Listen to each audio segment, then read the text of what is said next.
बिस्मिल्लाहिर्रहमानिर्रहीम। अस्सलामुअलैकुम dear students. हमारा जो चैप्टर कंटिन्यू था जो कि फ्लूइड एंड इलेक्ट्रोलाइट इम्बैलेंस का चैप्टर था वो हमने स्टार्ट किया है। 2 पार्ट्स ऑलरेडी हम डिस्कस कर चुके हैं। अब इसका लास्ट पार्ट जो है वो इस वीडियो लेक्चर में हम क्लियर करने वाले हैं और इस चैप्टर को एंड अप करने वाले हैं। तो आइए स्टार्ट लेते हैं। स्टार्ट लेने से पहले आप लोगों से एक रिक्वेस्ट है कि हमारे चैनल लेक्चर्स बाय नाया को सब्सक्राइब करें, कमेंट करें and press the bell icon ताकि नेक्स्ट वीडियो का नोटिफिकेशन आप लोगों को बहुत जल्द मिल सके। Assessment and diagnostic finding. अब हमारे साथ है इसके जितने भी डिजीज़ हमने डिस्कस कर किए हैं, जो कि हमारे साथ क्या था, हाइपोकिलीमिया था, हाइपरकिलीमिया था, हाइपोकैल्सीमिया था, हाइपरकैल्सीमिया था, इसी तरह से और भी बहुत सारे डिजीज़ थे। तो उसके लिए अब हम असेसमेंट एंड डायग्नोस्टिक कैसे करेंगे, तो उसके लिए हम एक टेस्ट करते हैं जिसको हम कहते हैं BUN टेस्ट, यानी blood urea nitrogen test. Blood urea nitrogen test में हम चेक करेंगे कि अगर हमारे साथ जो फ्लूइड वॉल्यूम एक्सेस है तो उसके साथ हम क्या करेंगे। ब्लड यूरिया नाइट्रोजन जो है ना वो में भी डिक्रीज होंगे। किस चीज़ में? जब हमारे साथ जो फ्लूइड की वॉल्यूम एक्सेस हो गई है तो वो में भी डिक्रीज होंगे। क्यों डिक्रीज होंगे? क्योंकि हमारे साथ प्लाज्मा डाइल्यूशन हो गई है। तो प्लाज्मा डाइल्यूशन की वजह से जो BUN का जितना भी वैल्यू है वो डिक्रीज हो सकती है। हेमाटोक्रेट जो है ना इसका लेवल हमारे साथ जो अगर फ्लूइड की वॉल्यूम जो है ना वो उसकी डिफिशियंसी हो गई है तो हेमाटोक्रेट की जो लेवल है वो ग्रेटर होंगे। और ये ग्रेटर क्यों होंगे?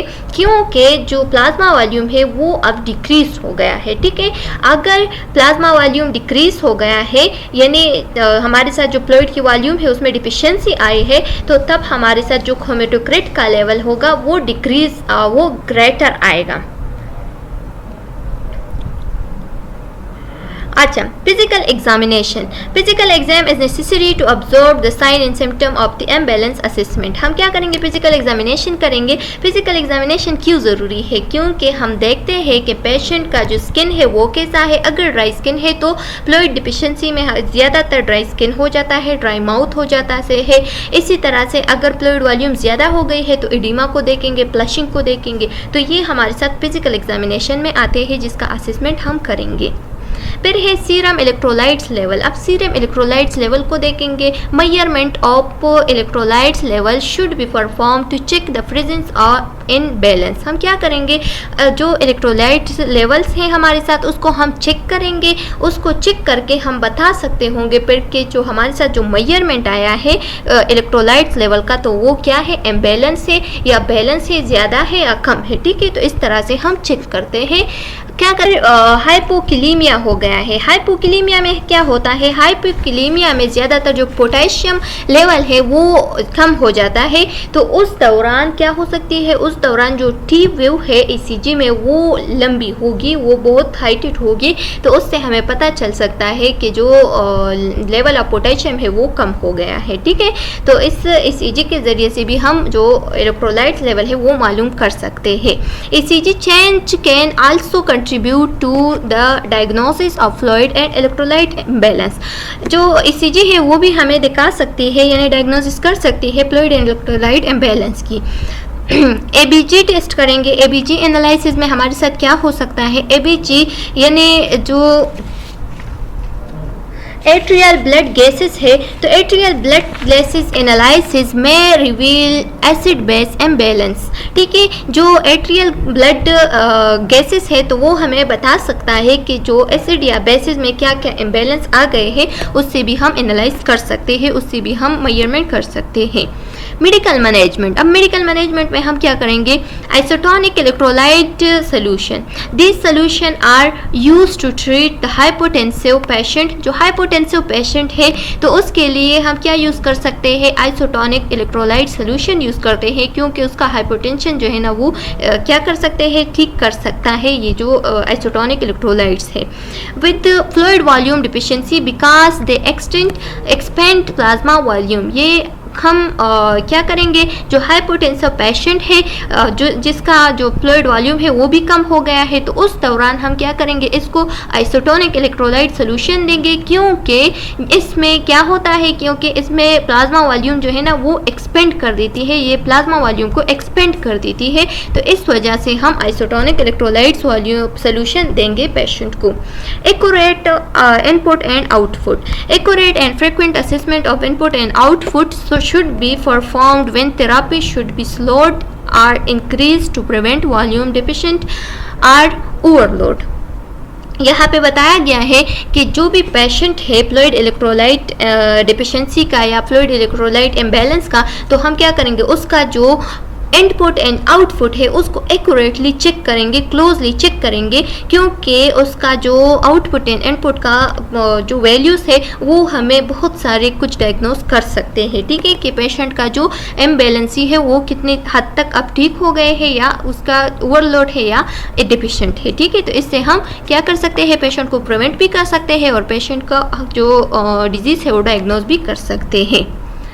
डायलिसिस, डायलिसिस जो है ना ये 2 टाइप के होते हैं, एक है हीमोडायलिसिस, एक है पेरिटोनियल डायलिसिस। हीमोडायलिसिस वो डायलिसिस होती है जो कि मशीन के थ्रू कर देती है, और पेरिटोनियल डायलिसिस वो डायलिसिस होती है जो कि एक बैग के थ्रू, मतलब एक बैग कनेक्ट कर देती है और उसके थ्रू डायलिसिस स्टार्ट कर देती है, ठीक है। It's perform to remove nitrogenous waste, जितनी भी नाइट्रोजीनियस वेस्ट है ये डायलिसिस हम क्यों करते हैं, क्योंकि हमारे बॉडी में जितनी भी नाइट्रोजीनियस वेस्ट है उसको रिमूव करे बॉडी से, and control potassium and acid base balance, और जो हमारा पोटेशियम या एसिड बेस बैलेंस है उसको कंट्रोल करे, and to remove sodium and fluid, और जो सोडियम एंड फ्लूइड है उसको रिमूव करे, ठीक है, जितनी भी वेस्ट सोडियम एंड फ्लूइड है उसको रिमूव करे और जो पोटेशियम है उसको बैलेंस में रखे, उसको कंट्रोल करें।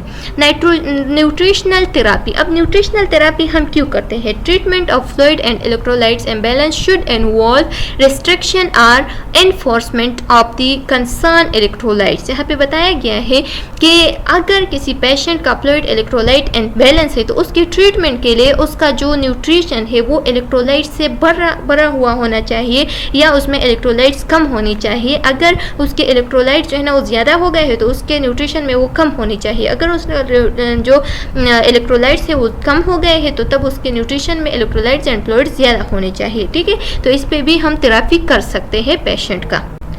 फार्माकोलॉजिक थेरापी, अब फार्माकोलॉजिक थेरापी में हमारे साथ आते हैं एवीपी, गिनीन वेजोफ्रासिन रिसेप्टर्स एंटागोनिस्ट। ये वो एंटागोनिस्ट होते हैं, दीज आर, ये कौन से एंटागोनिस्ट होते हैं, these are new pharmacologic agent that treat nutremia by stimulating free water excretion, जो कि क्या कर देती है, जो कि पेशेंट को हाइपोनेट्रीमिया से ट्रीट कर देती है, यानी जितनी भी फ्री वाटर है उसको क्या कर देती है, उसको एक्सक्रीट कर देती है, बाहर बॉडी से बाहर निकाल देती है। Diuretic to decrease fluid volume in fluid volume excess diuretic are administered. यहाँ पे बताया गया है कि डायूरेटिक हम क्यों यूज़ करते हैं एक पेशेंट के लिए, क्योंकि ये जितनी भी पेशेंट है उसमें अगर फ्लूइड की वॉल्यूम ज़्यादा हो गई है तो उसको कम करने के लिए हम डायूरेटिक देते हैं। जब डायूरेटिक एडमिनिस्टर करते हैं तो उसका यूरिन जो है ना वो जल्दी जल्दी से उसके बॉडी से यूरिन के थ्रू जल्दी जल्दी से पानी निकल जाते हैं। IV calcium gluconate, IV calcium gluconate जो है ना ये if serum potassium level are dangerously elevated, अगर बॉडी में सीरम पोटेशियम लेवल जो है ना वो बहुत ज़्यादा एलिवेट हो गए हैं जो कि बॉडी के लिए बहुत डेंजरस है, it may be necessary to administer IV calcium gluconate. तो उस दौरान हम क्या एडमिनिस्टर करते हैं, कैल्शियम ग्लूकोनेट को IV के थ्रू एडमिनिस्टर करते हैं ताकि पेशेंट का जो पोटेशियम लेवल है वो नॉर्मल रहे, उसको बैलेंस कर दे, उसको कम कर दे। Calcitonin can be used to lower the serum calcium level। calcitonin जो है ना ये हम यूज़ करते हैं कैल्शियम के लेवल को लो करने के लिए, and is particularly useful for patient with heart disease, और ज़्यादातर ये हम हार्ट डिजीज़ के पेशेंट के लिए यूज़ करते हैं। आर हार्ट फेलियर, जितने भी हार्ट फेलियर के पेशेंट्स हैं वो can not tolerate large sodium load, जो कि लार्ज सोडियम लोड को क्या कर नहीं कर सकते, वो मतलब वो उसके साथ नहीं रह सकते, वो उसके लिए टॉलरेट है, उसके लिए बहुत ख़तरनाक है, तो उस दौरान हम कैल्सिटोनिन को यूज़ करते हैं। नर्सिंग मैनेजमेंट, अब नर्सिंग मैनेजमेंट कैसे करेंगे? Nurses may use effective teaching and communication skill to help prevent and treat various fluid and electrolyte disturbance. यहाँ पे बताया गया है कि नर्सिस जो है ना ये इसको एक इफेक्टिव टीचिंग करना चाहिए एंड अपना कम्युनिकेशन स्किल जो है ना वो इस तरह से हेल्प कर सकती है पेशेंट का, या पेशेंट को ट्रीट कर सकती है अपने कम्युनिकेशन स्किल के ज़रिए और अपने जो टीचिंग है उसके ज़रिए, क्योंकि वो पेशेंट को बताएगा कि क्या उसने खाना है क्या नहीं खाना है, उसका जो फ्लूइड वॉल्यूम है वो कितना है, ठीक है। तो उसका बहुत सारा हेल्प कर सकती है nurse as a communication skill के ज़रिए एंड टीचिंग के ज़रिए, ठीक है। तो उसका ये जो है ना ये बहुत मजबूत होना चाहिए। नर्सिंग असेसमेंट, अब नर्सिंग असेसमेंट कैसे करेंगे? Close monitor should be done for patient with fluid and electrolyte imbalance. यहाँ पे बताया गया है कि क्लोज मॉनिटर, हम क्लोजली मॉनिटर करेंगे पेशेंट का जो फ्लूइड एंड इलेक्ट्रोलाइट इम्बैलेंस है उसको हम क्लोजली चेक करेंगे, मॉनिटर करेंगे, ठीक है। हर एक पेशेंट का हम क्लोजली चेक करेंगे क्या जो फ्लूइड एंड इलेक्ट्रोलाइट इम्बैलेंस था, ठीक है। तो उसको हम चेक करेंगे।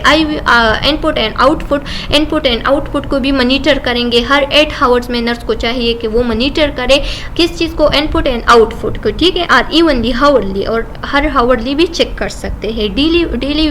डेली वेट को हम असेस करेंगे पेशेंट का कि वो ज़्यादा तो नहीं हो रहा है या वो कम तो नहीं हो रहा है, कितना उसने वेट गेन किया है, कितना उसने लॉस किया है, क्योंकि अगर फ्लूइड की वॉल्यूम ज़्यादा होती जा रही है तो वेट गेन कर सकती है, अगर कम होती जा रही है तो लॉस भी कर सकती है। तो इसको भी हम चेक करेंगे। वाइटल साइन जो है ना उसको भी हम क्लोजली मॉनिटर करेंगे कि कोई एडिमा वगैरह तो नहीं हो गई है, या स्किन ड्राई तो नहीं हो गया है, माउथ ड्राई तो नहीं हो रही है, तो इसको भी हम क्लोजली मॉनिटर करेंगे। फिजिकल एग्जाम लेंगे। फिजिकल एग्जाम जो है ना ये इसलिए ज़रूरी है ताकि जो डेटा है अबाउट फ्लूइड इलेक्ट्रोलाइट इम्बैलेंस तो वो हमारे साथ बहुत ज़्यादा आ सकते हैं फिजिकल एग्जामिनेशन से, क्योंकि हम देखेंगे पेशेंट को कि कोई ड्राइनेस तो नहीं हो रही है या कोई एडिमा वगैरह तो नहीं, फ्लशिंग वगैरह, तो इससे हमें पता चल सकता है कि उसका जो फिजिकल बॉडी है उसमें क्या क्या चेंजेस आए हैं। Diagnosing. The following diagnoses are found in patient with fluid and electrolyte imbalance. Following कुछ diagnosis दिया गया है जो कि हम एक fluid electrolyte imbalance वाला पेशेंट के लिए हम यूज़ कर सकते हैं, उसमें पॉइंट कर सकते हैं। एक्सेस फ्लूइड, अगर फ्लूइड ज़्यादा है तो क्या होगी? Volume related to excess fluid intake and sodium intake, उसके लिए हम क्या करेंगे? वो वॉल्यूम जो कि फ्लूइड की वॉल्यूम ज़्यादा है या सोडियम इनटेक ज़्यादा है तो उससे फ्लूइड की एक्सेस हो सकती है, ठीक है। अगर फ्लूइड डिफिशिएंसी है तो वो क्यों हो सकती है? Volume related to active fluid loss, या एक्टिव फ्लूइड लॉस हो रही है, या उसकी जो फ्लूइड की रेगुलरिटी है या होम्योस्टेसिस रेगुलरिटी है वो फेल हो गई है।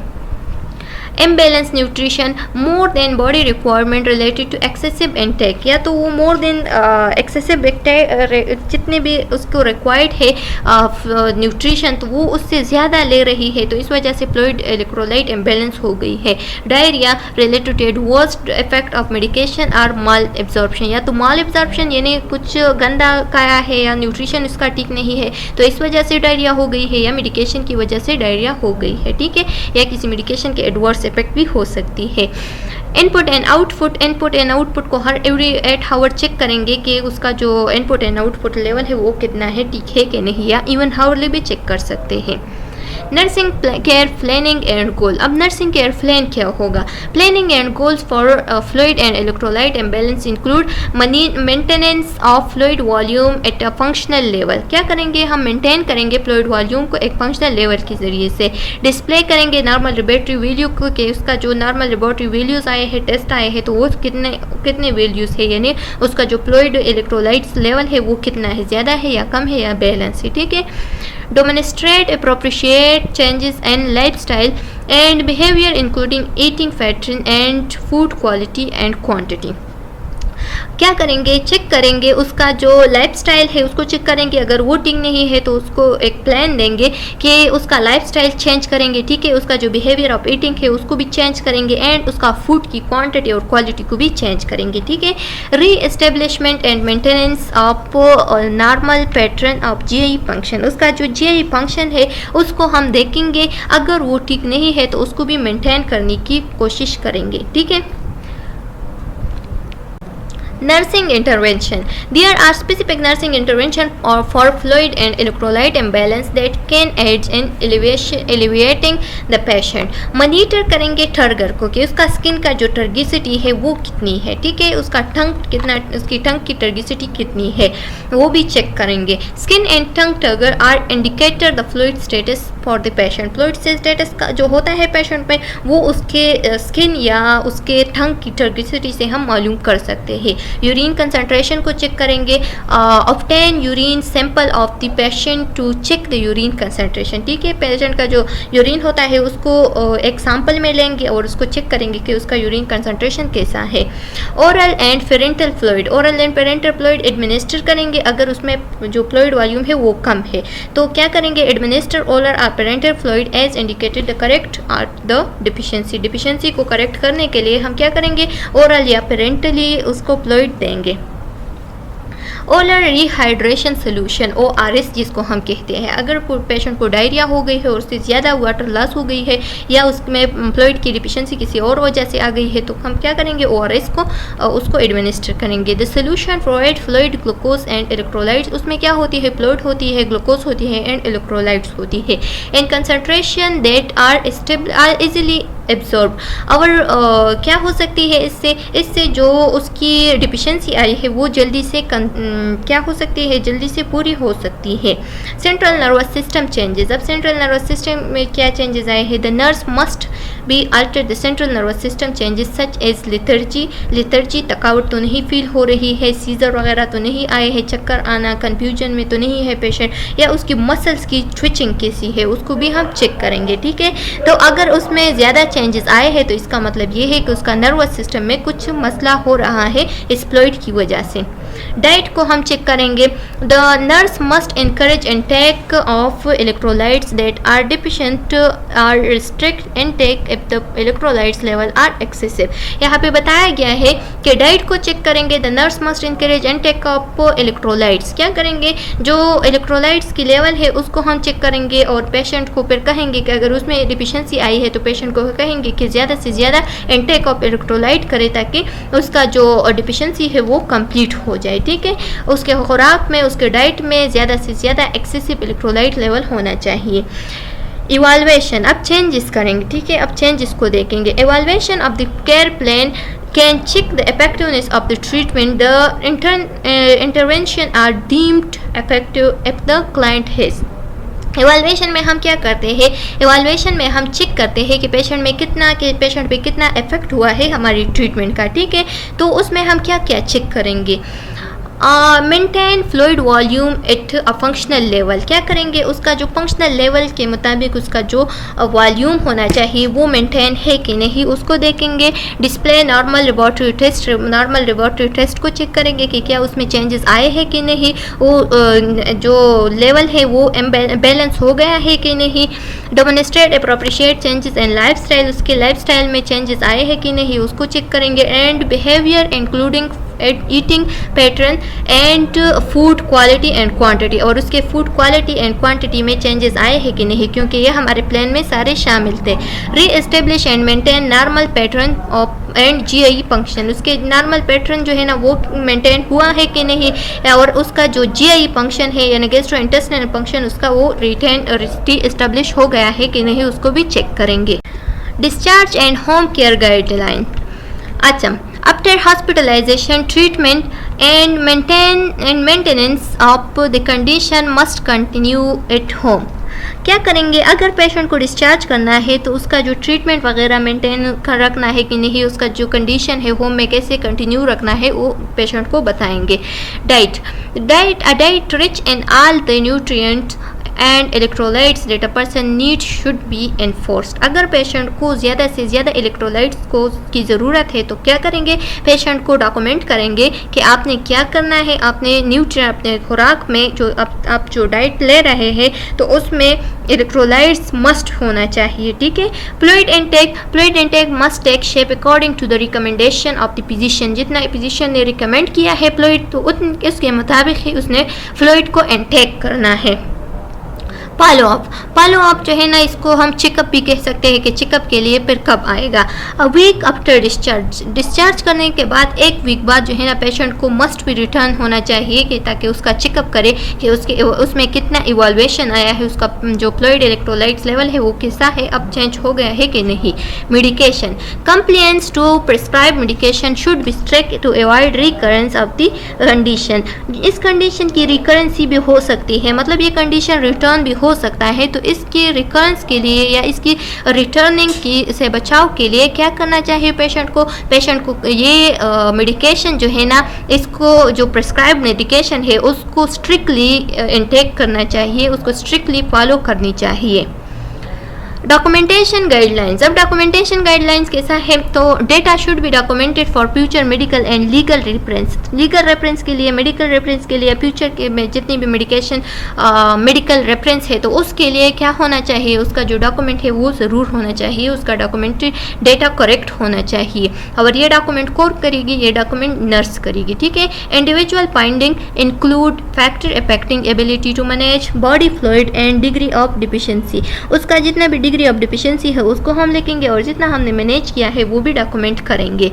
Input and output fluid balance, change in weight, urine specific gravity and vital sign, उसका वाइटल साइंस चेक करेंगे, वो भी डॉक्यूमेंट करेंगे। इसके वेट में कितना चेंजेस आए हैं, उसकी यूरिन की जो ग्रेविटी है वो कितनी है, उसके फ्लूइड बैलेंस कितना था और हमने कितना बैलेंस कितना था और बैलेंस हमने कितना किया वो लिखेंगे। एंड इनपुट एंड आउटपुट को भी डॉक्यूमेंट करेंगे। Result of diagnostic testing and laboratory study, उसके जितने भी रिजल्ट आए हैं तो वो भी डॉक्यूमेंट्स के साथ क्या करेंगे, अटैच करेंगे। प्लान फॉर ऑफ केयर, अब उसका जो केयर प्लान है वो क्या है। Client response to treatment, teaching and action perform. Client जो है ना वो रिस्पॉन्सिबल है किस चीज़ के लिए, क्लाइंट का रिस्पॉन्स कैसा है उसके ट्रीटमेंट के लिए या नर्सिंग की टीचिंग के लिए, या एक्शन परफॉर्म कर रहा है। अटेनमेंट और प्रोग्रेस टूवर्ड डिज़ायर्ड आउटपुट, ठीक है, उसका जो प्रोग्रेस हो गया है या जो आउटकम आया है पेशेंट का तो वो भी हम चेक करेंगे। अटेनमेंट और प्रोग्रेस टूवर्ड डिज़ायर्ड आउटकम, क्या आउटकम आया है हमारे साथ, क्या डिज़ायर्ड आउटकम था तो वो भी हम चेक करेंगे। और प्रोग्रेस क्या प्रोग्रेस है टूवर्ड तो उसको भी हम डॉक्यूमेंट करेंगे, ठीक है। Modification to plan of care, और मॉडिफिकेशन देंगे प्लान केयर प्लान के लिए, ठीक है। ये यहाँ तक हमारा ये चैप्टर ख़त्म हो गया है। चलो स्टूडेंट्स, अगर जो भी क्वेश्चन है तो आप लोग कमेंट सेक्शन में बता सकते हैं।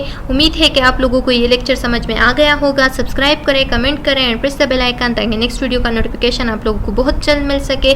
वीडियो को लाइक ज़रूर करें। नेक्स्ट वीडियो में मिलते हैं, तब तक के लिए अल्लाह हाफिज़।